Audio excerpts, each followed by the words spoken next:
Hola, buenas tardes a todos y todas. Voy a presentar quiénes somos para que no nos conocen. Somos la Red Interamericana de Estudios de Familia y Parentesco, RIEFAP. Eh, Esta red Ush. tiene como antecedente el sexto Congreso de la Asociación Latinoamericana de Antropología, ALA, realizado en noviembre de 2020, y posteriormente creamos un grupo de trabajo que se llama Familia Parentesco en América Latina, Prácticas y Lógicas Culturales, aprobado en agosto de 2021. Las instituciones que participan en esta red es la Universidad Iberoamericana de la Ciudad de México, la Universidad de la Frontera de Chile, el Centro de Estudios e Investigaciones Laborales CEIL CONICET en Argentina, la Universidad Nacional de Río Negro, sede Atlántica en Argentina, el CISOR de la Universidad Nacional de Jujuy, también en Argentina, el Colegio de la Frontera Sur, Unidad San Cristóbal de las Casas Chiapas de México, la Universidad de Oriente Contramestre Cuba, el Centro Regional del Noreste de la Universidad de la República de Uruguay, el Centro Loyola de La Habana, Cuba, y el Instituto Nacional de los Pueblos Indígenas de México. Aquí les muestro muy brevemente la lista de todas las sesiones que hemos tenido desde que empezó a funcionar esta red, que es a partir del 15 de abril de 2021, todas las que están en 2022, 23 y las que llevamos de 2024. Esta es la 31ª sesión de nuestro seminario permanente que se titula Los grupos familiares en la ciudad de Antequera, Oaxaca, en 1777, y está a cargo de Cecilia Andrea Rabel Romero, del Instituto de Investigaciones Sociales de la Universidad Nacional Autónoma de México. Y les comento que no vamos a tener sesión de seguimiento para la próxima semana por el periodo vacacional de muchas de las instituciones que están en esta red y de quienes nos acompañan cada una de las sesiones, por lo cual la próxima sesión será el miércoles 4 de septiembre y se titula Un modelo de familia que ha trascendido el tiempo, del Calpulli al Altépec y a la modernidad, que está a cargo de Magdalena García Sánchez, del Centro de Estudios Arqueológicos del Colegio de Michoacán, en La Piedad, Michoacán. Bueno, como ya muchos saben, nosotros tenemos varios perfiles de redes sociodigitales, en Facebook, en Instagram, en YouTube y una página de internet. Les pedimos que nos sigan en la página de Facebook, en donde encontrarán la información de las próximas sesiones, algunos textos de nuestros expositores, y la página de YouTube encontrarán ahí todas las sesiones de este seminario permanente y algunas otras actividades más que hemos tenido para red. Y pues bueno, por mi parte es todo. Le paso la palabra a David Robichaud para que haga la presentación de Cecilia. Y bueno, por último, agradecemos eh, al Departamento de Trabajo Social de la Universidad de la Frontera en Chile por prestarnos el servicio de Internet para el Zoom, y además por toda la colaboración que hacen en esta red. Adelante, David. Muchas gracias, Jorge. Es para mí un gran placer presentar a la doctora Cecilia Andrea Rabel Romero. Ella es antropóloga y doctora en ciencias sociales con especialidad en población por el Colegio de México. Desde 1977, la doctora Rabel ha sido investigadora del Instituto de Investigaciones Sociales de la Universidad Nacional Autónoma de México, aquí en la Ciudad de México, y ha desarrollado dos líneas temáticas: demografía histórica y estudios demográficos contemporáneos, que en el fondo obedecen al mismo interés por las condiciones de vida de las poblaciones. Su enfoque, que combina la demografía con la antropología y la historia, ha permitido un análisis profundo y matizado de las poblaciones y sus dinámicas. La doctora Ravel ha publicado libros de autoría única como Los diezmos de San Luis de la Paz, Economía de una región del Bajío en el siglo XVIII. Esto fue en 1986. Luego, La población no hispana a la luz de los registros parroquiales, avances y perspectivas de investigación. Eso fue publicado en 1990 y está disponible en línea. Si ustedes hacen el nombre de la doctora Ravel y algunas palabras del título, va a aparecer un PDF que pueden descargar. Y luego Oaxaca en el siglo XVIII, población, familia y economía en 2008. En un esfuerzo por vincular académicos de la UNAM con otras instituciones, coordinó trabajos, libros, como La familia en el mundo iberoamericano, Familia y vida privada en la historia de Iberoamericana, La población de México, tendencias sociodemográficas y perspectivas hacia el siglo XXI, Los mexicanos, un balance del cambio demográfico, y la fecundidad en condiciones de pobreza, una visión internacional. Estas obras fueron editadas por el Instituto de Investigaciones Sociales UNAM en colaboración con otras casas editoriales. La doctora Ravel ha mostrado además un compromiso con la formación de la próxima generación de demógrafos. Así, por ejemplo, con el auspicio de la UNAM, diseñó, implementó, coordinó el programa de la maestría en población de Flaxo, de México, de 1992 a 2003. Tiempo después, con la experiencia adquirida ahí, la doctora Ravel fue miembro de la comisión para la elaboración del plan de estudios del programa de maestría en demografía social en la UNAM. Ha dictado 70 cursos de maestría y doctorado en diversas instituciones educativas nacionales, además de la Facultad de Ciencias Políticas y Sociales de la UNAM y varias instituciones internacionales. Bueno, muchas gracias por aceptar esta invitación, Cecilia. Te doy la palabra, por favor. Adelante. Gracias, David. Muy bien, en esta charla abordaremos temas relacionados con la organización familiar de una sociedad urbana novohispana en el siglo XVIII. Los análisis que voy a exponer giran en torno a tres temas que han ocupado la atención de otros investigadores de la historia social de las poblaciones coloniales. La bibliografía reciente transmite una imagen de desarticulación conyugal y familiar en las sociedades urbanas, causada por la elevada frecuencia de familias, entre comillas, incompletas o comillas, fracturadas. A través del análisis de la estructura de las familias, demostraremos que la imagen que se tiene de los datos puede ser distorsionada y que la sociedad urbana de Azteca está organizada alrededor de familias estructuradas en la mayoría de los casos. Usaremos como una de las categorías de análisis la pertenencia a un grupo racial por esas razones.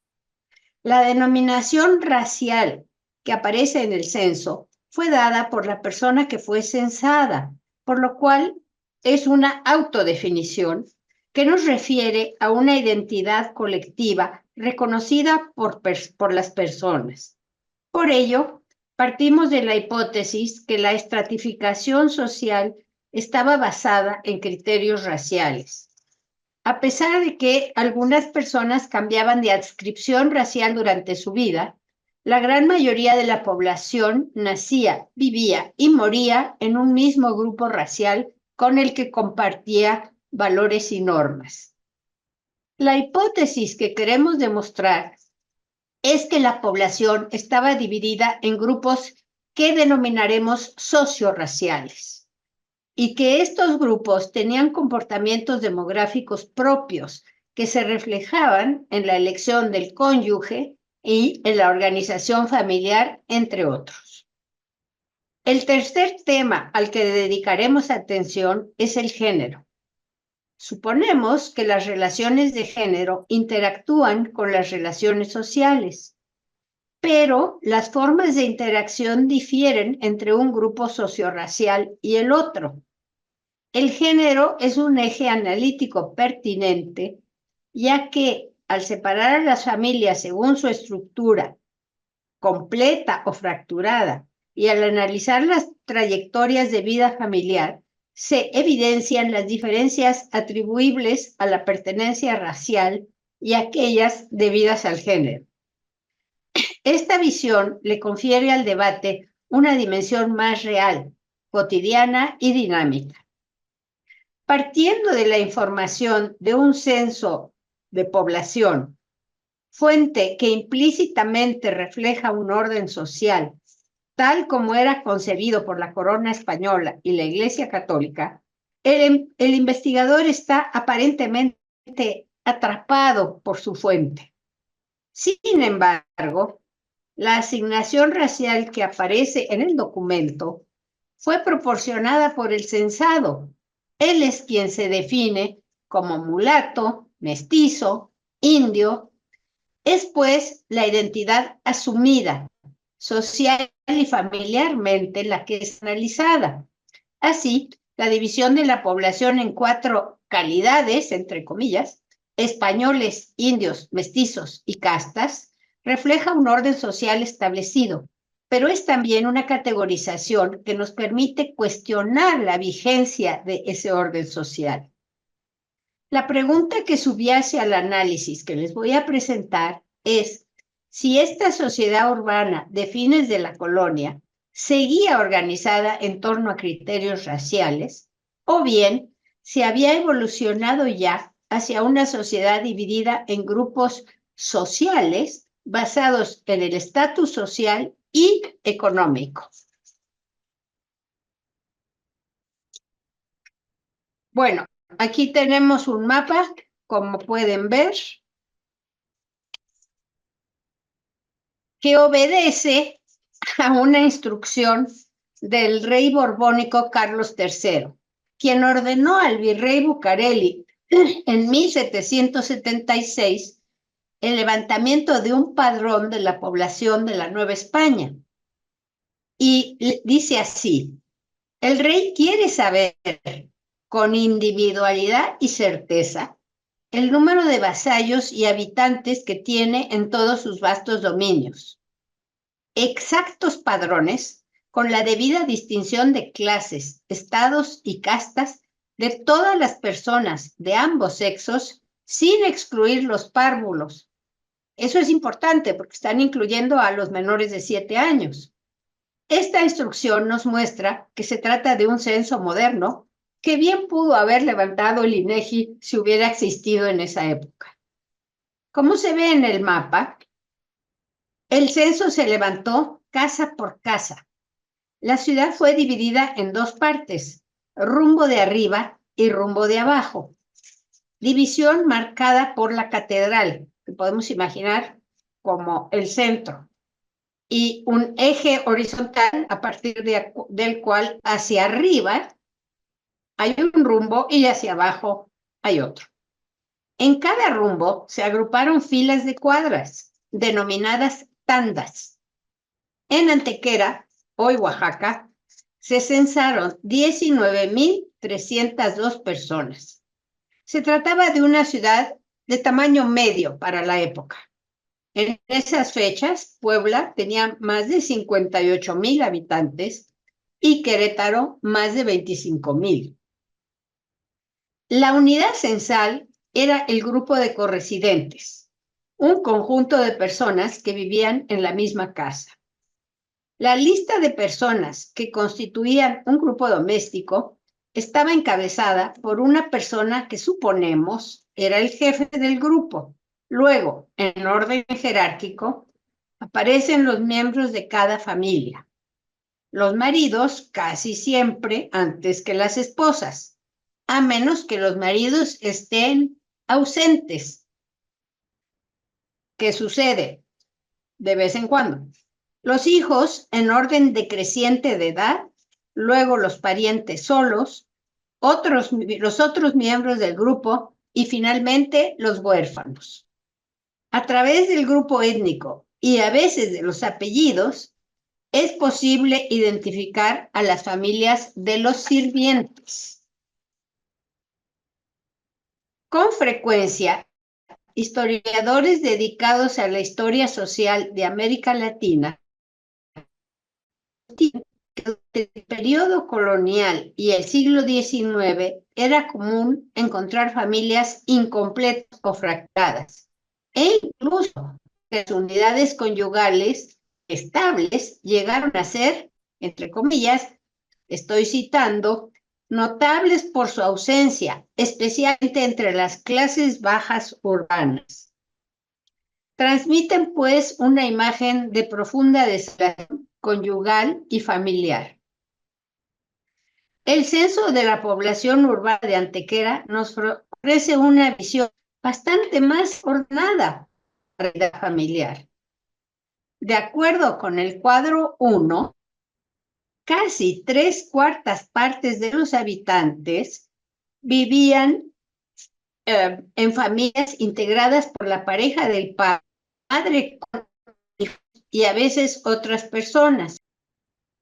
Y aquí pueden ver el segundo círculo rojo. Tenemos el número de personas en la primera columna y el porcentaje que representa ese número con respecto al total de habitantes. Los grupos sin núcleo de reproducción eran poco frecuentes. Entendemos por núcleo de reproducción, por supuesto, que hubiese un padre y sus hijos, vínculo filial, un padre, madre, hijos, vínculo conyugal, un padre viudo, hijos, vínculo filial, en fin, núcleo de reproducción, eran poco frecuentes. 10% de la población es el tercer círculo, rojo, negro, y los hogares unipersonales eran muy escasos, 1% de la población, y ahí es el círculo verde.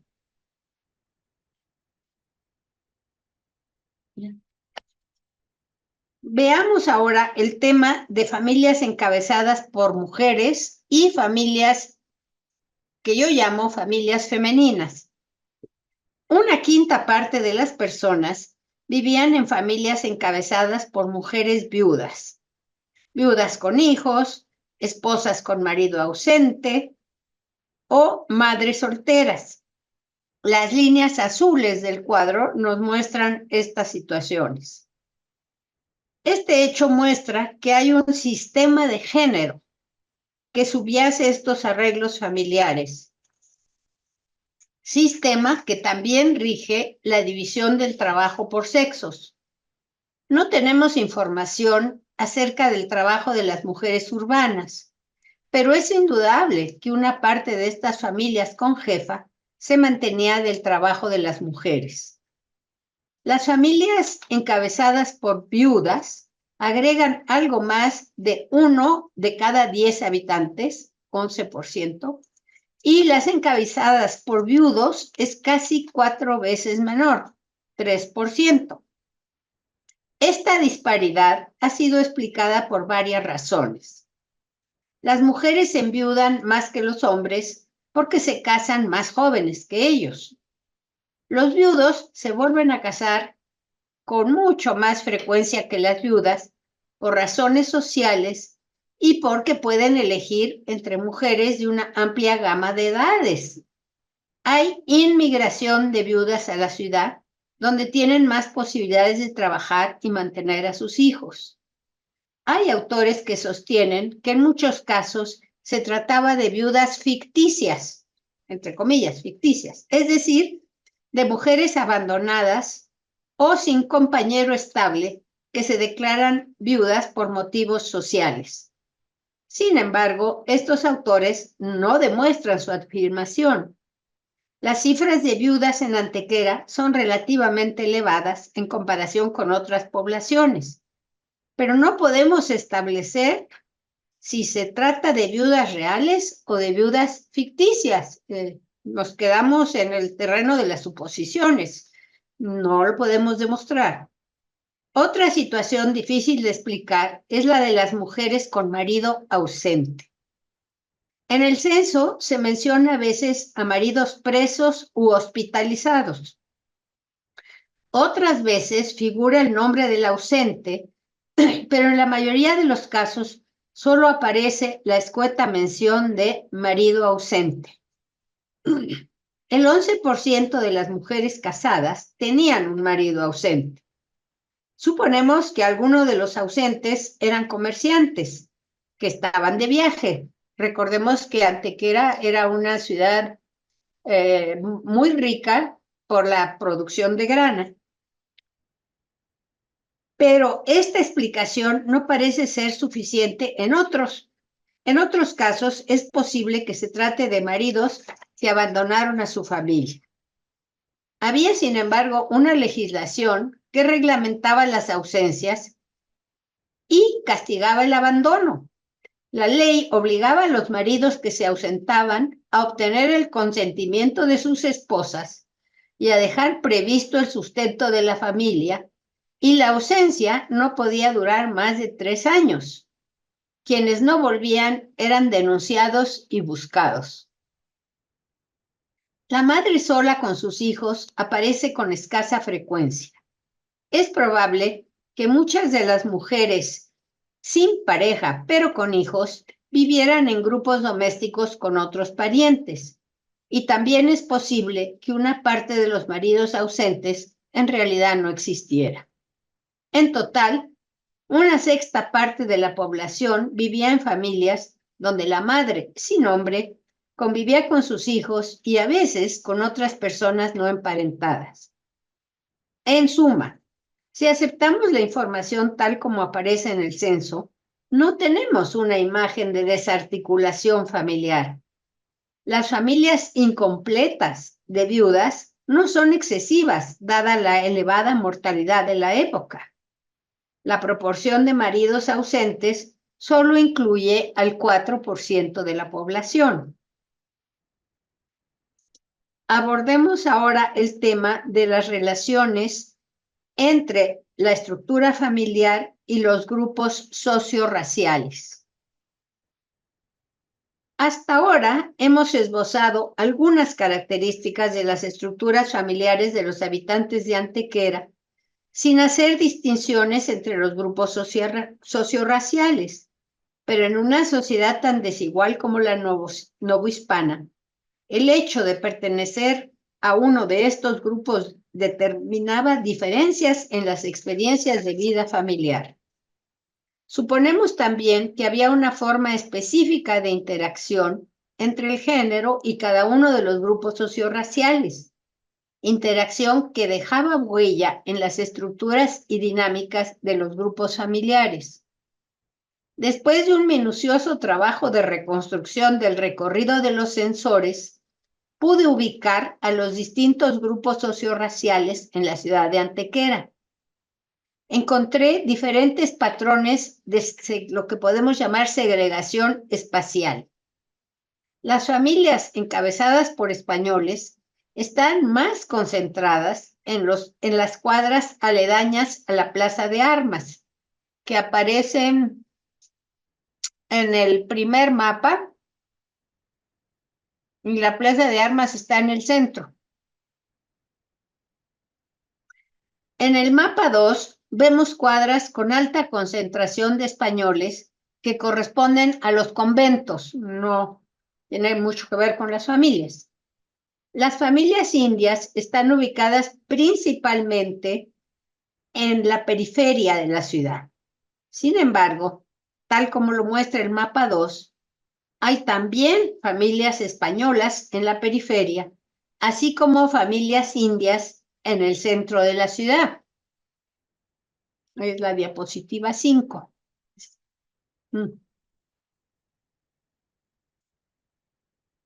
Sin embargo, tal como lo muestra... Así, ya.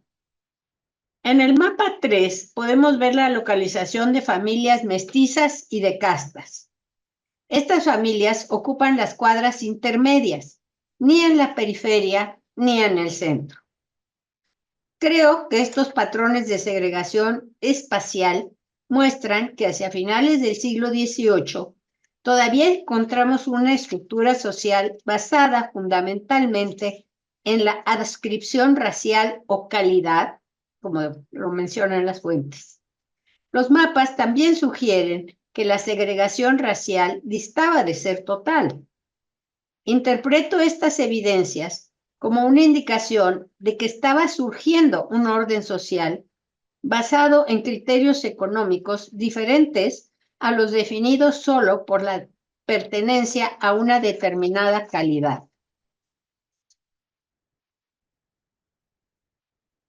Ahora bien, al separar a las familias según el sexo del jefe, pude constatar que las familias encabezadas por hombres son similares en los 4 grupos sociorraciales. Se trata casi siempre de familias completas. A pesar de estas semejanzas, la organización familiar de los españoles tiene rasgos distintos a las demás. Una menor proporción de personas vive en familias completas porque hay una mayor frecuencia de viudos que viven con sus hijos y además de jefes que viven con agregados que no forman parte de la familia de reproducción. Estas condiciones ilustran la situación privilegiada de la que gozaba el estamento más alto de la sociedad colonial. La familia de don Feliciano Larrazábal es un buen ejemplo. Era un rico hombre, dicen las fuentes, que vivía frente a la Plaza Mayor. Tenemos a don Feliciano Larrazábal, español, de 59 años, viudo.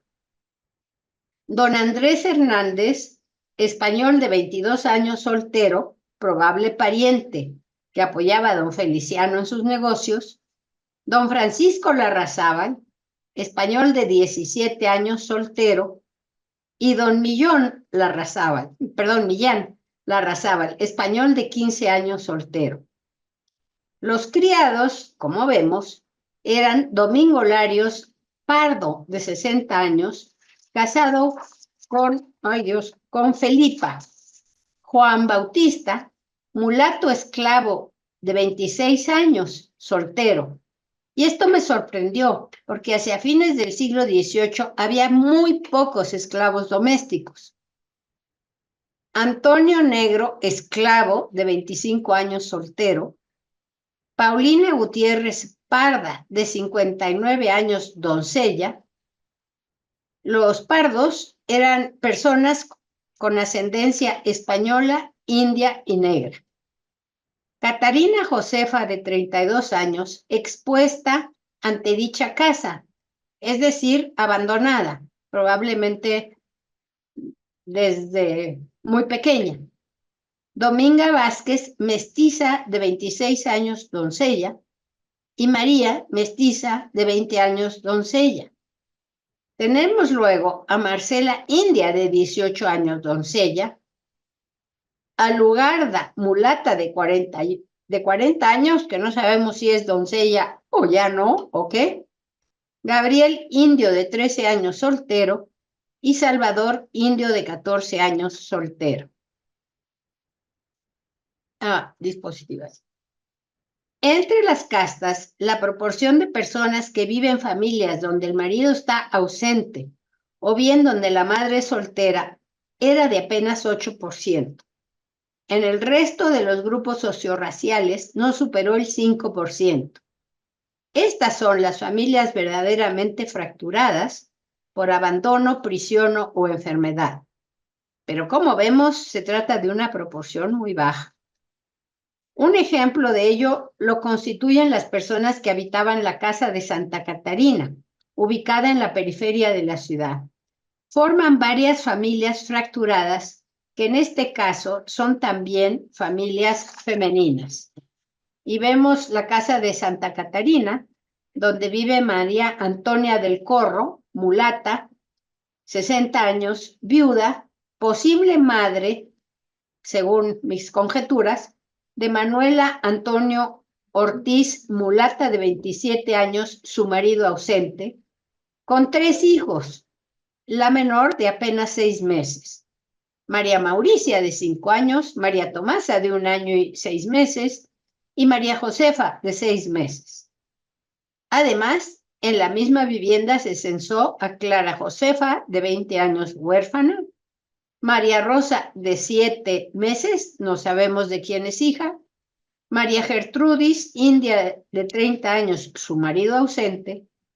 En la vivienda, el único núcleo de reproducción era el de Josef Antonio Gómez, mulato de 24 años, casado con María Apolinaria Mendoza, mestiza de 20 años, con la hija Dorotea de 3 meses y María de la Encarnación mulata de 54 años, viuda.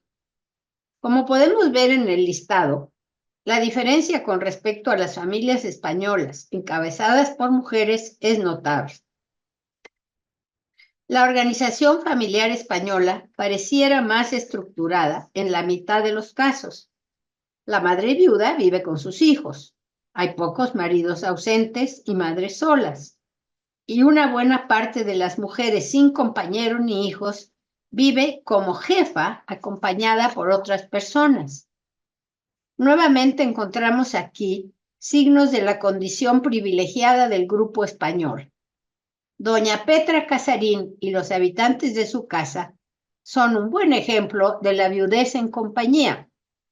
En la casa de doña Petra, española de 40 años, vivía ella, viuda, su hija doña María Francisca Sáenz, de 17 años, doncella,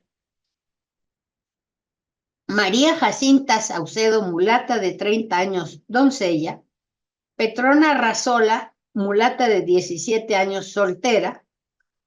No sabemos por qué María Jacinta es doncella y Petrona es soltera. Realmente no me atrevo a aventurar conjeturas. Francisco Vicente, indio de 12 años, y Marcial López, indio de 18 años, soltero. Observamos que la experiencia de vivir en hogares donde no hay núcleo de reproducción se da de manera muy marcada en grupos encabezados por mujeres.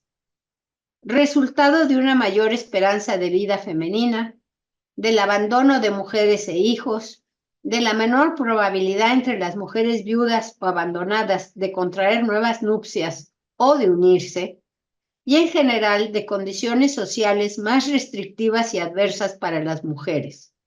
El hecho es que estas pausas de organización familiar rara vez se dan cuando el jefe es hombre. Veamos ahora la relación entre el tamaño de la familia y el estrato social. En Antequera, el tamaño medio de las familias es de 4.2. Tamaño reducido, si lo comparamos con el tamaño universal, entre comillas, encontrado por Peter Laslett en 100 parroquias inglesas desde el siglo XVI hasta el siglo XIX, que es de 4.8. En los estudios sobre poblaciones de América Latina en los siglos XVIII y XIX, se suelen encontrar familias relativamente pequeñas, de 4 a 6 miembros, tanto en regiones rurales como urbanas. Otro hallazgo es que las familias con más medios económicos generalmente eran más grandes. No las más pobres, como dice la literatura, sino las españolas, las más ricas, eran las más grandes. En Antequera, de acuerdo con el cuadro 2, las familias completas son las más grandes, ya que su tamaño oscila entre 4.1 y 5.4 miembros. En estas familias es notable la correlación entre el estatus socio-racial y el tamaño. Las familias españolas, las mestizas, las de castas y las de indios, se ordenan de mayor a menor en concordancia con el lugar que la sociedad les designa.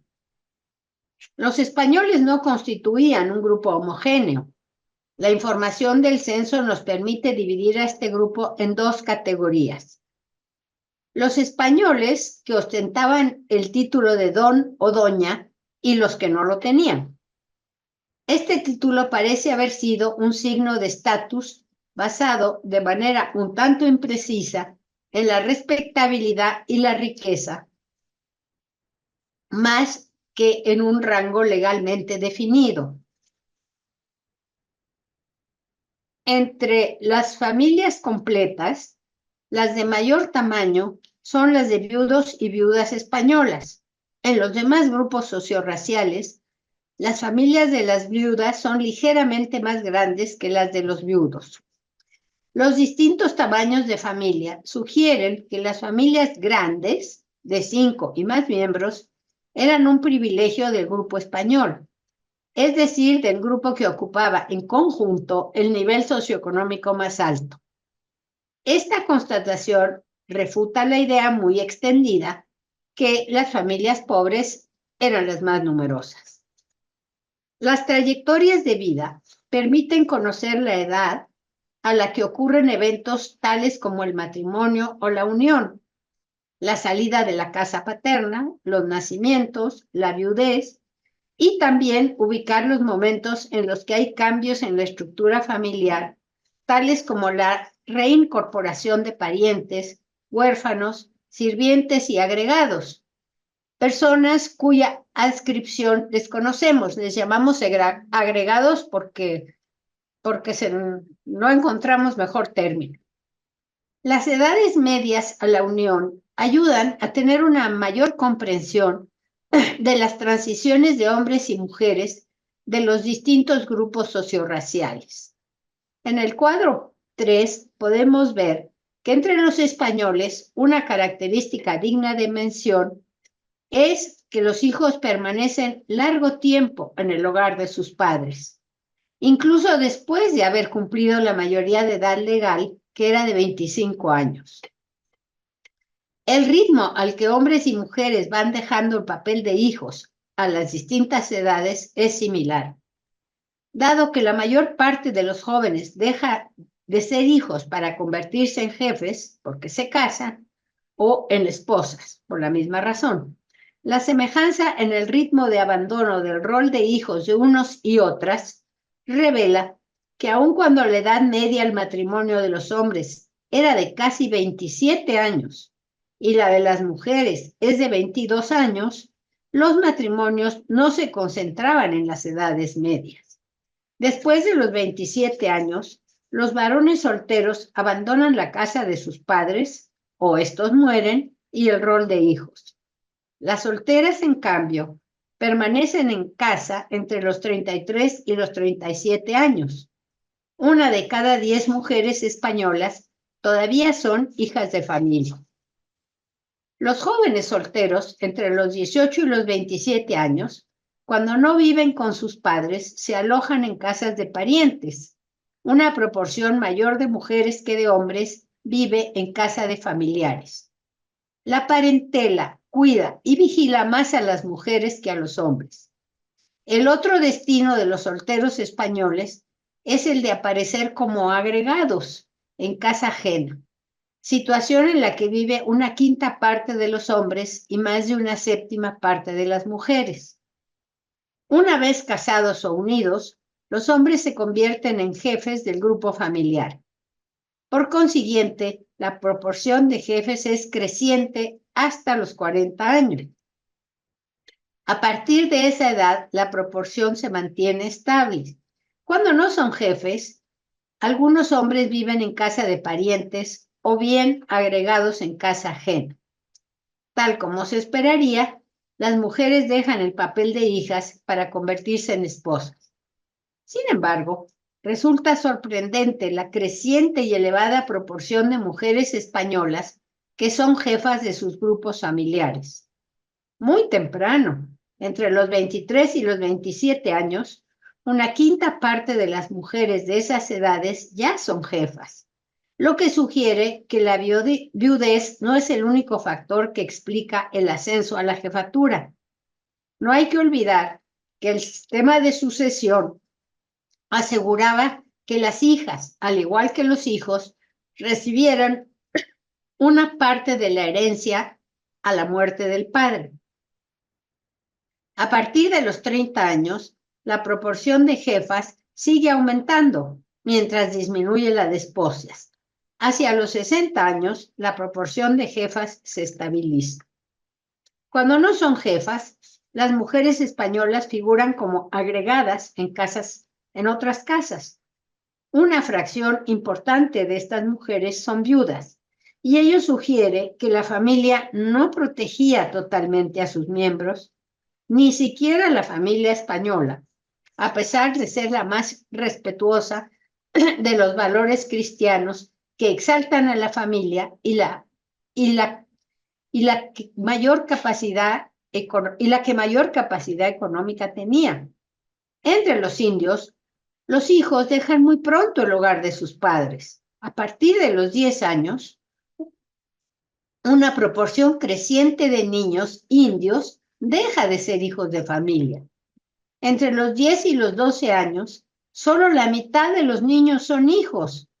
Entre los 13 y los 17, apenas una quinta parte de los jóvenes convive aún con sus padres. Las niñas también abandonan pronto el hogar, aunque a un ritmo más lento que los varones. ¿A qué se debe este temprano abandono del hogar? De acuerdo con el censo, muy pocos niños y jóvenes indios entre los 10 y los 17 años viven con familiares. La elevada mortalidad que suponemos había entre los indios debe haber causado la desintegración de algunas familias por la muerte de ambos padres. Pero en el censo, solo el 2% de los niños de esas edades aparece como huérfanos y el 6% figura como criados, es decir, como niños que crecieron en otras familias por razones imprecisas. En cambio, hay una proporción creciente de agregados, o sea, de niños y jóvenes que aparecen al final del listado familiar sin ninguna mención a su rol familiar. Es muy probable que varios de estos niños indios no pertenecieran a familias de la ciudad, sino que fueran niños de los pueblos indígenas de los alrededores, enviados por sus familias a alguna casa de la ciudad, donde les proporcionaban techo y comida. Entre los jóvenes indios de 13 a 17 años, más de 3/5 partes son agregados, mientras que entre las muchachas de las mismas edades, la proporción de agregadas es menor.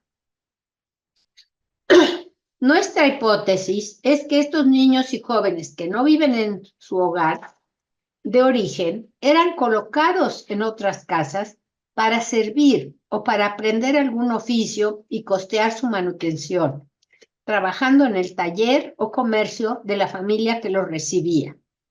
Entre los varones, a partir de los 23 años, disminuye fuertemente la proporción de agregados, a la vez que aumenta la de jefes. Ello sugiere que después de pasar varios años sirviendo o trabajando en casas ajenas, los jóvenes se casaban o unían y constituían su propia familia. Entre las muchachas indias también se daba esta etapa en su trayectoria de vida, aunque en menor proporción que entre los varones. De hecho, la situación de los jóvenes indios se parece hasta cierto punto a la del Life Cycle Servant de las sociedades del noroeste de Europa. Eran sirvientes en casas ajenas durante un periodo de su vida y lo hacían para poder ahorrar dinero y poderse casar. Se trata de un hallazgo interesante que no había sido identificado por los historiadores. A partir de los 23 años, las jóvenes indias dejan de ser agregadas para convertirse cada vez más en esposas y algunas en jefas. Entre los 23 y los 27 años, la mayoría de los hombres asumen la jefatura y la proporción de jefes sigue aumentando, hasta estabilizarse hacia los 35 años. El patrón es semejante al de los españoles. Los adultos mayores, cuando no son jefes, viven como agregados. Queremos pensar que cobijados por su familia o alguna familia. Las mujeres, en cambio, no tienen acceso a la jefatura con tanta frecuencia. Solo una cuarta parte llega a ser jefa, y esto sucede después de los 37 años.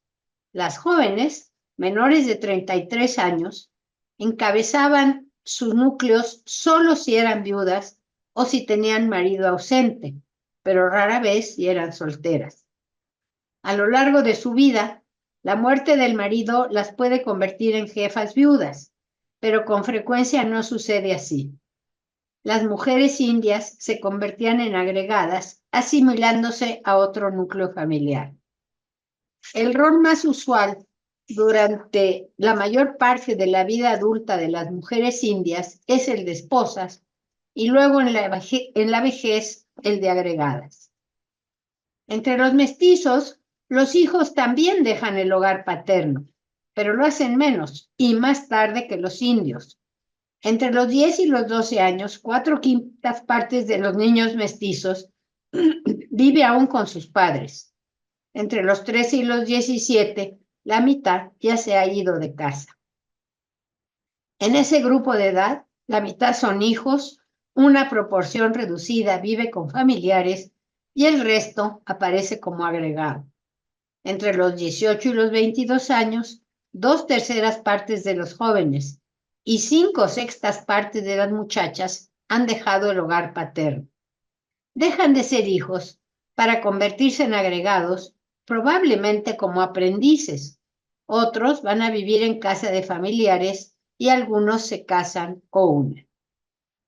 El destino familiar de los hombres adultos y viejos es similar al de los indios: ser jefes de su familia en la mayoría de los casos y, si no, ser agregados. Para las mujeres mestizas, la trayectoria de vida es parecida a la de las indias. En su vida adulta, la mayoría son esposas y el resto son jefas o agregadas, en proporciones semejantes. Hacia el final de la vida, se convierten casi siempre en agregadas. La trayectoria de vida familiar de las castas es muy similar a la de los mestizos, solo que los jóvenes dejan la casa de sus padres más tarde. Resulta sumamente interesante constatar que españoles e indios tienen trayectorias vitales familiares tan diferentes.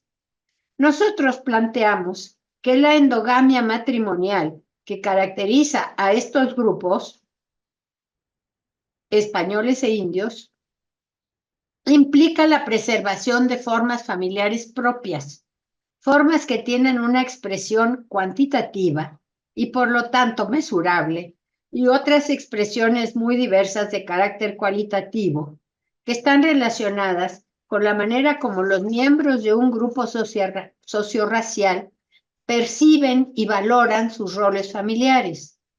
Estos patrones familiares forman parte de la cultura compartida, base de la identidad racial que mantiene cohesionados a los grupos.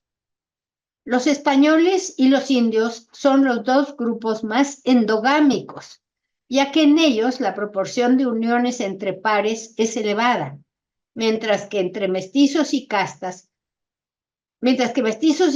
conforman grupos más abiertos, grupos puente, podríamos decir, en los que es muy frecuente la unión con personas de otras calidades, como se ve en el cuadro 4. Los grupos sociorraciales abiertos, con un alto grado de exogamia, tienen rasgos de su trayectoria de vida familiar que son una mezcla de los rasgos de los otros dos grupos cerrados, endogámicos, de tal manera que el mestizaje es muy claramente un proceso cultural que incluye los roles y las formas de organización familiar. Hemos visto cómo la pertenencia al grupo sociorracial define diversas características de la trayectoria de vida familiar de los individuos, pero también parece evidente que las diferencias entre hombres y mujeres traspasan las barreras sociorraciales. Las diferencias de género son muy marcadas. La vida familiar de hombres y mujeres era muy distinta. En el caso de los hombres, la mayor parte de la vida adulta transcurría en unión con una mujer. La viudez era un estado transitorio, puesto que con relativa frecuencia ellos contraían segundas y ulteriores nupcias, y solo después de los 65 años, en la vejez, los hombres viudos, 1/5 parte del total, permanecen viudos. Entre las mujeres, la falta de compañero por inexistencia, ausencia o muerte era una experiencia que empezaba a ocurrir temprano en la vida. Las mujeres no hacían nuevas uniones estables con frecuencia.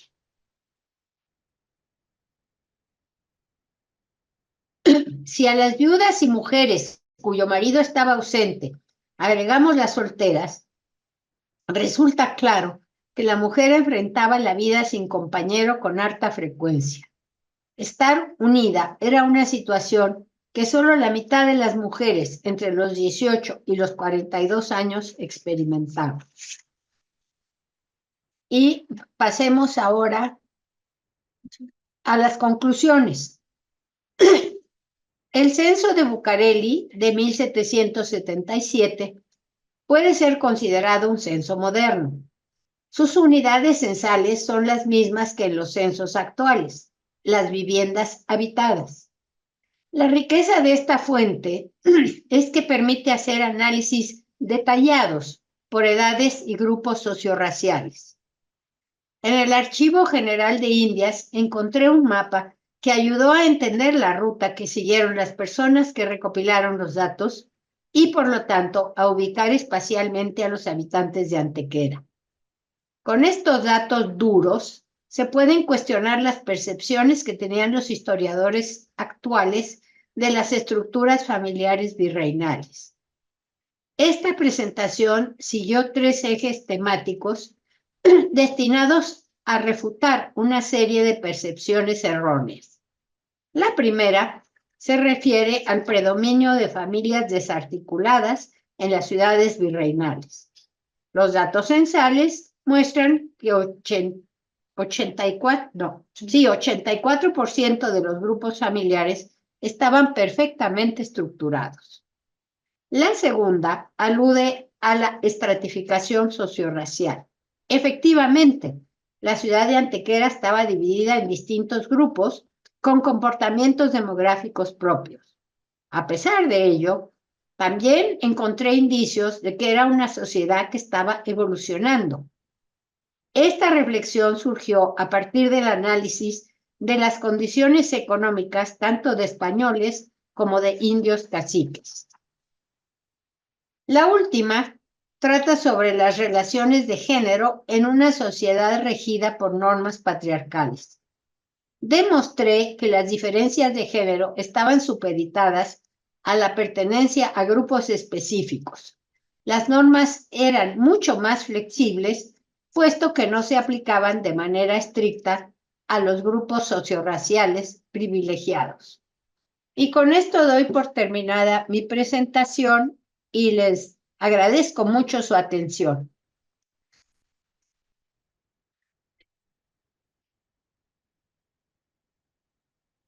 Muchas gracias a ti, Cecilia, por esta exposición tan concisa y, bueno, concisa y detallada a la vez, porque acabo de leer el capítulo y otras partes del libro en que se basa y está como lo esencial presentado aquí y planteas cosas interesantes como dijiste en las conclusiones, ¿no? Pintas un cuadro diferente de lo que habían pensado de familias fragmentadas. Hay una estabilidad. Y me parece que en una parte, quizás no lo mencionaste tan explícitamente aquí, la cuestión de que aplicaste una serie de preguntas que los estudiosos en Europa habían planteado. Uno muy claro es aquello de la salida del grupo de los adolescentes, sobre todo entre las capas menos privilegiadas, ¿no? Que es una salida muy pronta. Se escribió mucho en Europa sobre el papel de los sirvientes, el mismo Laslet me parece, ¿no? O sea, que era una práctica muy común entre los grupos campesinos en Inglaterra, de ir a trabajar un rato, tanto hombres como mujeres, y ahorrar dinero para poderse casar, ¿no? Y eso es lo que parece que estás encontrando acá. Ahora, me parece como muy interesante que es una ciudad, ¿no? Pero es una ciudad, no una gran ciudad, una ciudad como de tamaño media que explicaste, ¿no? Creo que también la primera parte del libro en que indagas sobre la cuestión urbana, ¿no? Y lo que se había dicho en Europa, que las ciudades no crecían tanto por crecimiento natural, porque había una gran mortalidad, sino por migración al campo, ¿no? Entonces, ese es el contexto que das ahí. Yo tengo varias cosas, no quisiera, bueno, que a mí me interesaron muchísimo, o sea, que me parece como muy valioso el intentar ver un poco si hubiera algún ciclo de desarrollo, ¿no? Que infieres ciertas cosas por tus análisis que son muy, muy finos, ¿no? De ver las proporciones de personas por la edad de jefe, ¿no? Y que encuentras que hay una diferencia muy grande entre el grupo español y el grupo de los indios, ¿no? Que hay distintas cosas que están pasando, aunque también planteas que quizás por eh, la no segregación espacial completa se está dando una cosa de una sociedad basada no en el origen socioétnico, sino quizás en cuestiones económicas. No sé, yo te planteo eso. No sé si quisieras responder, abundar en algunas cosas. Hay algunas preguntas ahí que las podemos atender, pero para iniciar la discusión un poco, no sé si algo puedes agregar. Pues mira, no creo que puedo agregar mucho porque realmente yo uso datos duros y lo que puedo demostrar, lo demuestro. Y lo que son conjeturas, bueno, puedes o no tomarlas, pero realmente yo soy muy estricta para el asunto de los datos duros, ¿no? Que me lo demuestre. Entonces, el asunto interesante de lo que tú mencionas, que podría yo desarrollar un poco más, es el de los dones y las donas. Es decir, una, un, un, una denominación que implica no nada más respeto, sino probablemente medios económicos abundantes. Eso es lo que me hace pensar que estaba evolucionando la sociedad en Antequera. Y eso y el hecho de que eran comerciantes que se hacían riquísimos con la grana cochinilla y también en una parte del libro, creo que fue ahí, pude reconstruir cuánto ganaban los indígenas que se dedicaban al cultivo de la grana, que es muy específico. Es una situación que no encuentras en otras regiones de la Nueva España, porque el cultivo de la grana es muy intensivo en mano de obra, pero no requiere de grandes superficies. Entonces permite una cierta, una cierta evolución de la ciudad como tal y de la región que no es la que encontramos en zonas donde hay haciendas de ganado y grandes extensiones. Entonces, esto nos habla de un contexto económico totalmente diferente. Y bueno, yo creo que algunas de estas diferencias se reflejan en los datos que yo encontré en el censo, ¿no? Pero las fuentes no son tremendamente generosas en ese sentido. Sí, sí, de hecho es una cosa que se nota mucho en la presentación y también en el libro, cómo eres muy cuidadosa en afirmar cosas, o sea que partes de bases de datos, ¿no? De datos concretos y eres siempre adviertes al lector en alguna coyuntura o alguna posibilidad de que pues que podría ser, ¿no? Pero no tenemos seguridad de muchas cosas, ¿no? Sí. Aún así, hay cosas, otra cuestión que también en que pienso, ¿no? O sea, que este tamaño medio del grupo doméstico o del mean household size, ¿no? Que Ajá, tomaste de Laszlo, ¿no? Y muestras que hay una gran diferencia entre los grupos socioraciales. Hay también una diferencia entre los españoles que tienen don y lo que no. O sea que ajá. aparentemente, bueno, no aparentemente, eso sí, yo creo que es contundente tu análisis que más medios, mayor tamaño familiar. Pero también hay una cuestión que me acuerdo que vi, hay un solar, no sé si es el mismo Santa Catarina, que tú especulas o dices que quizás era un solar donde había varios jacales. Para los que no son de México, un jacal es como una especie de vivienda precaria que a lo mejor se puede levantar con materiales que están a la mano y no muy permanente, ¿no? Entonces, eso también podría ser un factor que incide en la diferencia en el tamaño familiar de los indios, ¿no? O sea que igual al casarse una nueva pareja, van a hacer una vivienda propia, ¿no? Como es el caso que indican Redfield y Villarrojas en Yucatán, en Quintana Roo más bien, ¿no? De que había muy pocas familias extensas porque se solía hacer una nueva vivienda al casarse, ¿no? Mencionas eso, no sé si has pensado un poco más sobre ese factor, ¿no? O sea que, porque había como casas y casas, sí que toman casa, pero las casas eran de distinta permanencia o de, no sé, de una casa como de piedra y todo eso, como da una cosa que no da un jacal, ¿no? En todo esto. No sé Bueno, qué, mira, pues, para lo del tamaño de las familias, bueno, es que la mortalidad infantil era altísima. La mitad de los niños se morían antes de cumplir 5 años.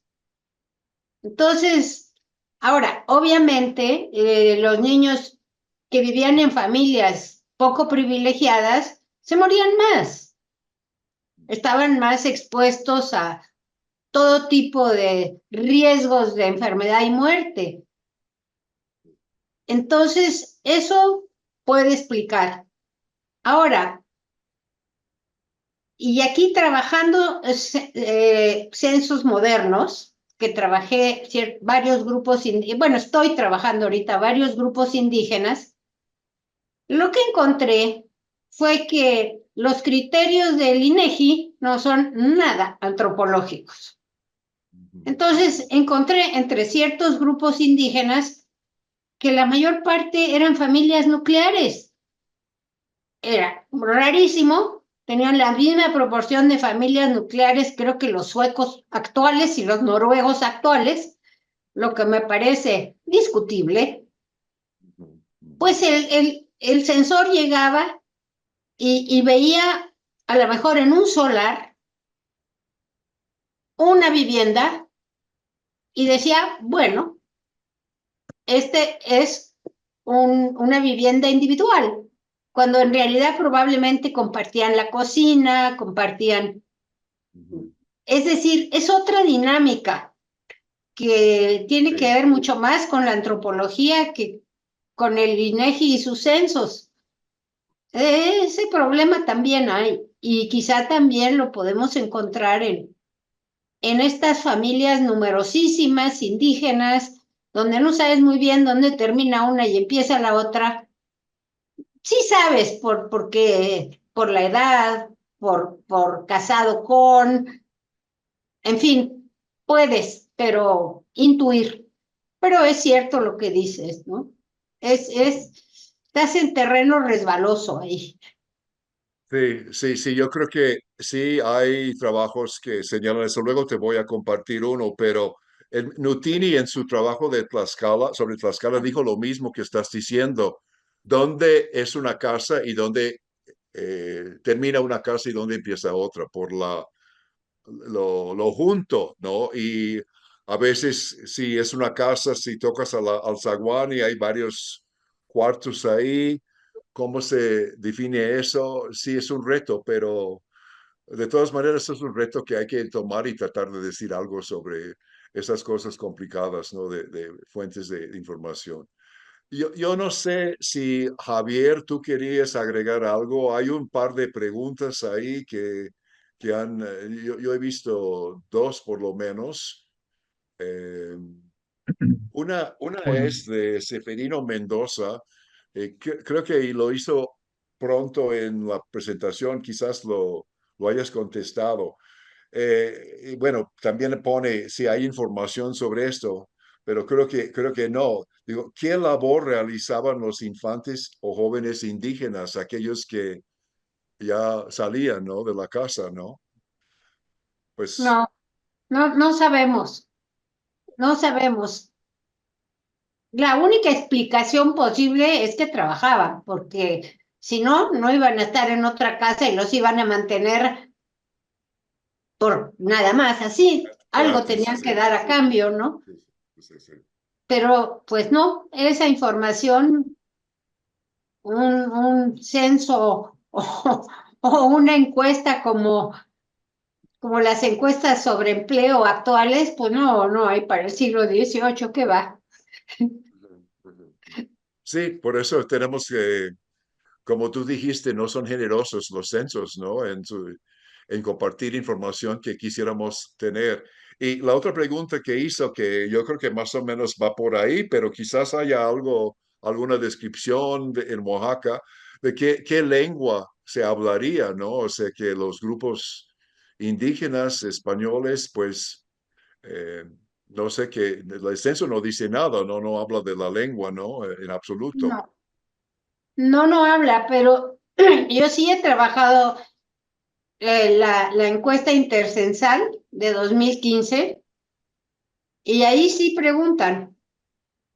Y la cuestión es que es muy complejo el asunto de los idiomas, porque hasta dónde es un idioma, hasta dónde es un dialecto, hasta dónde supuestamente, mientras se puedan entender entre sí, es el mismo idioma y cuando dejan, Ah, en fin, es una cuestión de los lingüistas,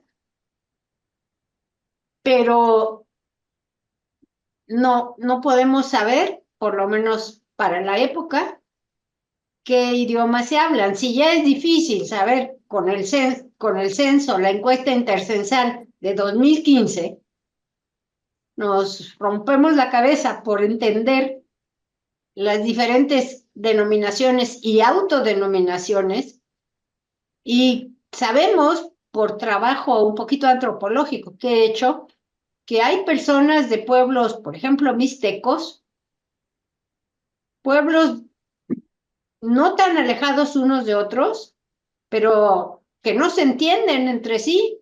Ah, dicen, hablan distinto, hablan diferente. Y yo digo, oye, pero son mixtecos.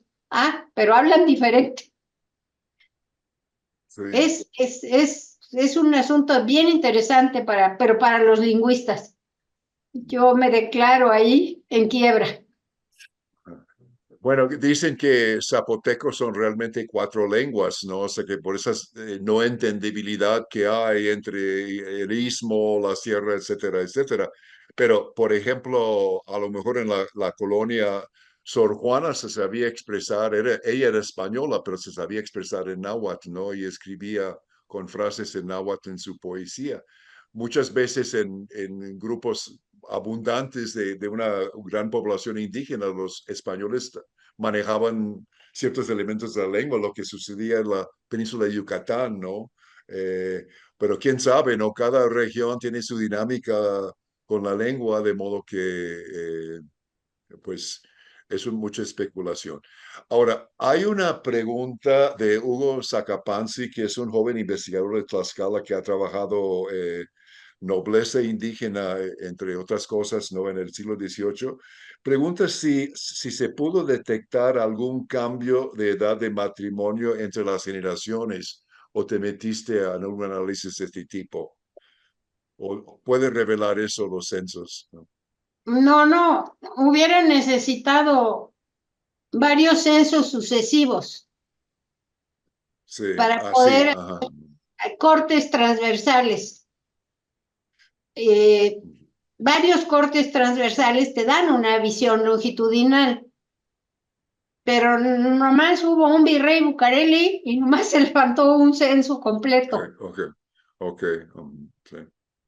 Bueno, hay una pregunta de Irene Figueroa que pues está conectado desde Venezuela. Creo que es historiadora, no estoy seguro, ha estado antes, pero hace una pregunta. El término expuesta o expuesto me llama la atención para una joven en una familia. ¿De qué se trata? No sé si no usan eso en los registros parroquiales, porque tú también te metiste un poco en los registros parroquiales, no, no para este capítulo, sino para otro, para hablar de la mortalidad, ¿no? Sí, ¿Te puedes hablar bueno, un poco más de eso? bueno, lo que yo encontré en los registros parroquiales novohispanos era que cuando no había, no estaba la madre o el padre, decían paternibus incognitus, Ujú, ujú. o sea, bueno, paternidad desconocida. Sí. Eran niños expuestos porque muchas veces los dejaban frente a alguna casa o en la iglesia, bebés, y los dejaban casi recién nacidos frente a la iglesia o frente a alguna casa. Surge la curiosidad o la inquietud por saber si se trata de un hijo ilegítimo de la propia familia que no quieren abandonar a su suerte y entonces lo sacan en la madrugada y lo encuentran en la mañana y está expuesto, es expósito y lo pueden integrar al núcleo familiar sin menoscabo de la moral cristiana, digamos, porque hay que pensar que cuidaban mucho eso, las formas. Y eso sí lo encontré en los registros parroquiales. Parentibus incognitus, me parecía, bueno, el colmo, pero en fin, porque, Sí, porque ¿quién lo llevaba a bautizar? ¿Quién tenía al niño en sus brazos? Pues el cura no quería ver, porque y si no, ¿quiénes son los papás? Ah, quién sabe. ¿Quién trae al niño a bautizar? Ah, bueno, esa es otra cosa, ¿no? Tenían sus mañas. bueno, hay otra pregunta. Dice que parece que ese era el contexto social y cultural en que creció Benito Juárez. ¿Es Ay, ejemplar? ¿Qué dirías a eso? eh, pues me dejan sin habla porque hay simplemente un par de siglos de diferencia, ¿no? Bueno, no, no tanto, un Un siglo. siglo, un siglo.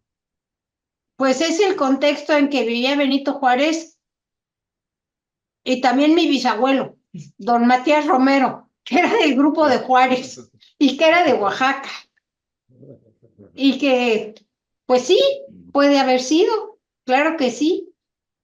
La historia familiar, mi historia familiar, se sostiene que don Matías Romero fue a casa de un hermano porque no tenía hijos y le dijo, vengo por tu hermano mayor. Perdón, vengo por tu hijo mayor porque necesito un hijo. Él era embajador de México en Washington. Y todos los muchachos que no querían irse con ese tío gruñón malgeniudo a Washington, se escaparon en sus caballos. Y mi pobre bisabuelo, que era chiquitito, que tenía como 8 años, se metió debajo de la mesa. Y por supuesto lo sacaron y se lo llevaron a Washington. Entonces, yo no sé si en qué contexto vivió el pobre, pero ciertamente no en la preciosa hacienda que tenía. Y bueno, de Benito Juárez, pues la verdad no sé. Dicen que era un campesino de Guelatao, pero pues pues entonces podemos asumir que vivía en las mismas condiciones que otros campesinos, condiciones muy, muy difíciles, la probabilidad de sobrevivir a los 5 años muy baja y todo lo que ya sabemos, ¿no? De que no sabemos tanto, pero bueno. de esa época. Bueno, además, el siglo XIX tiene un problema espantoso, presenta un problema espantoso para nosotros, los demógrafos, porque es que no hay información. Había tanta inquietud social, por llamarla de alguna manera, que pues no se levantaban censos. No, no fue posible, no, no hay documento, es una laguna el siglo XIX.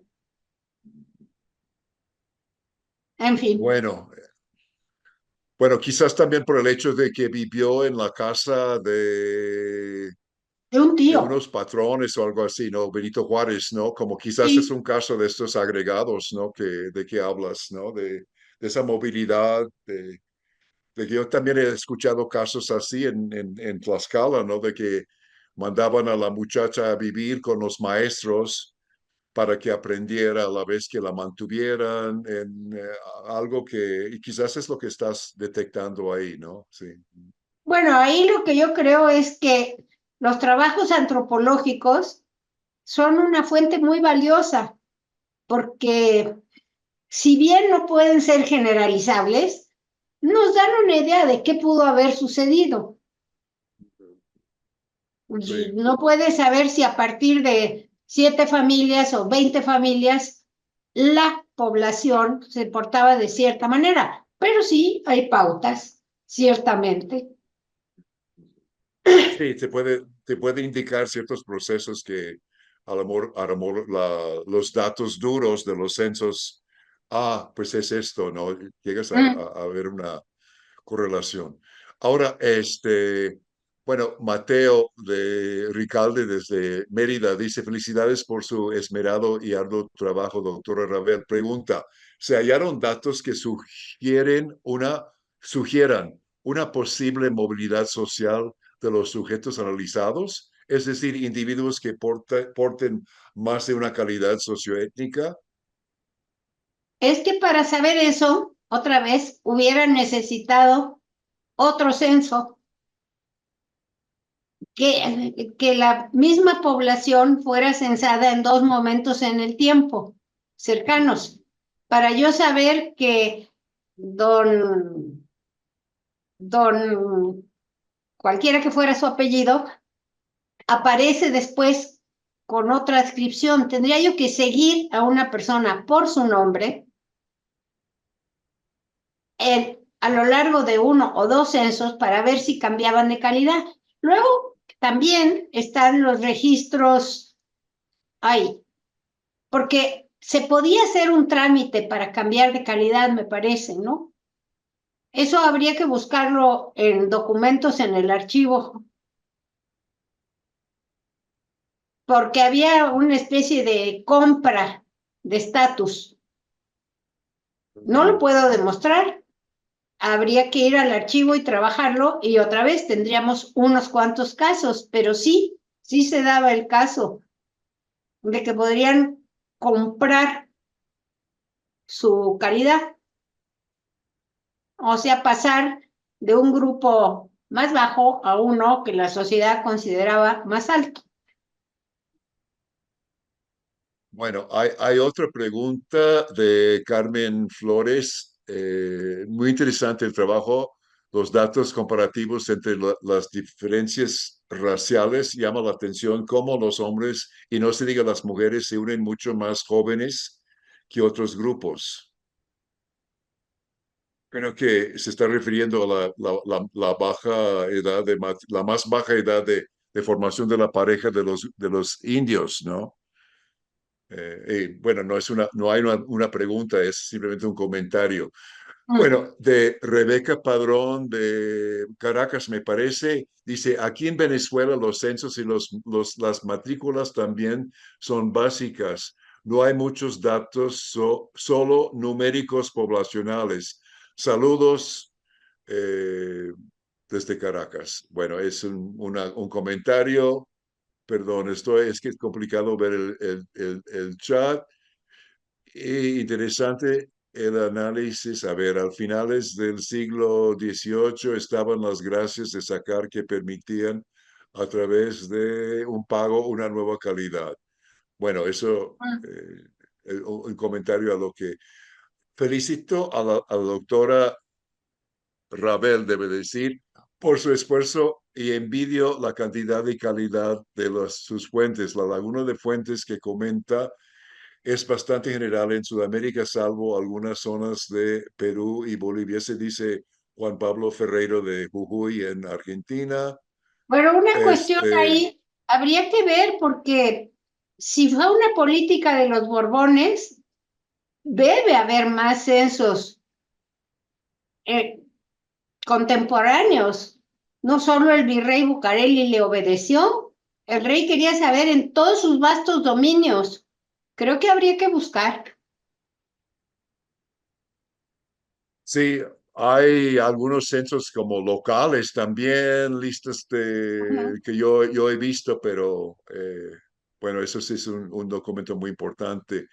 Andrés Medina comenta que Leopoldo Baliñas propone el concepto de comunalecto por el peso del etnocentrismo comunitario, eso hablando de las cuestiones de las lenguas, ¿no?